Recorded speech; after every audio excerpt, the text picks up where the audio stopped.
You see, holiness is way beyond being good. Good people aren't necessarily holy people. A holy person is one who is whole, who has, as it were, reconciled his opposites. And so there's always something slightly scary about holy people. And other people react to them in very strange ways. They can't make up their minds whether they're saints or devils. And so holy people have throughout history always created a great deal of trouble, along with their creative results. In exploring your motivations and your dark, unconscious depths, but there will be a certain point at which you will say, well, I've had enough of that. You know. And do you see how, in a strange way, there's a certain sanity in that? When a person indulges in a certain kind of duplicity, of deception, there's something humorous about it. And this humor is a very funny thing. Basically, humor is an attitude of laughter about oneself. There is malicious humor, which is laughing at other people. But real deep humor is laughter at oneself. Now, why fundamentally do you laugh about yourself? What makes you laugh about yourself? Isn't it because you know that there is a big difference between what goes on the outside and what goes on the inside?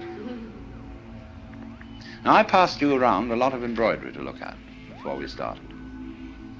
And I'm perfectly sure that you got the point, that there's a big difference between the front and the back.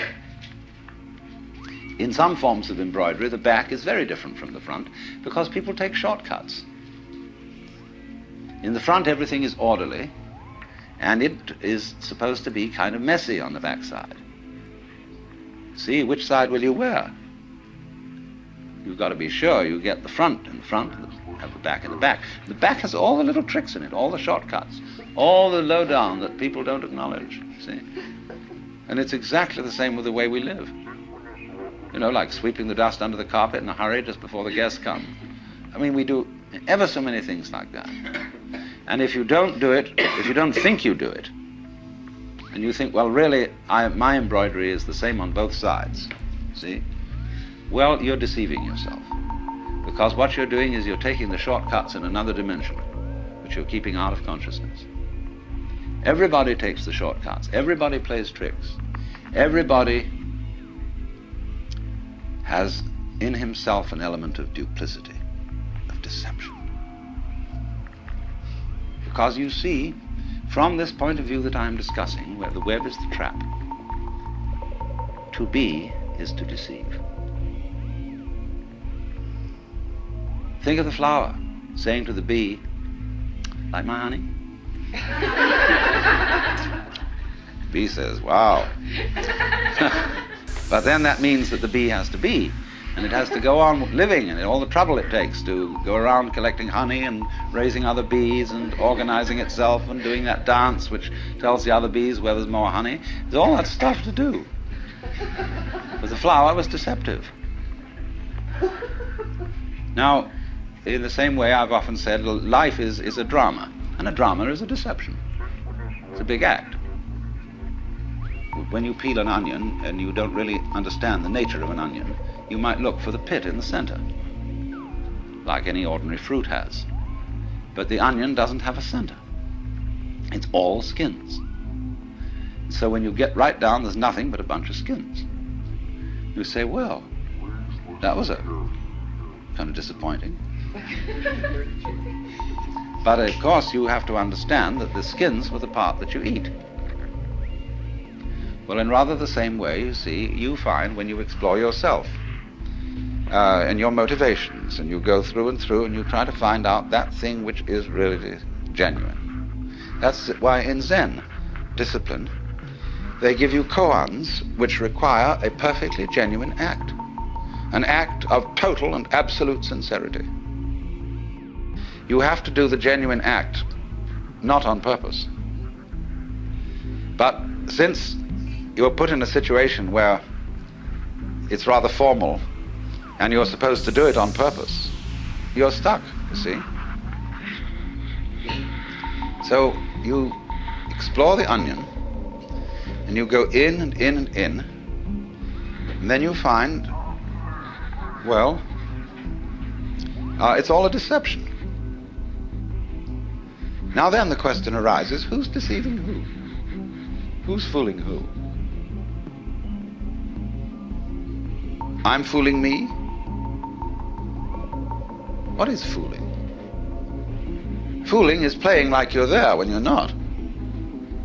We're all, you see, this is the metaphysical basis of it. This is what the Hindus mean by Maya, the world illusion. The world is playing it's there when it isn't. And it's a trap. And it sucks you in.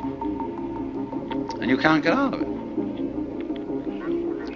And it's a thorough big trap, too. But always, when you get an idea like this, or a feeling like this, follow it to its extreme. Don't back out from it. If you find you're selfish, go to the extreme of what selfishness means. Confusion largely results from not following feelings or ideas to their depth. You know, people think they want to be immortal. They'd like to live forever. Do you really want to do that? Think about it. Really go into it, what it would be like. People say they want this, that, and the other. They want this kind of car, they want this kind of dress, and so on, this much money, and so on. It's always a good idea to think it right through.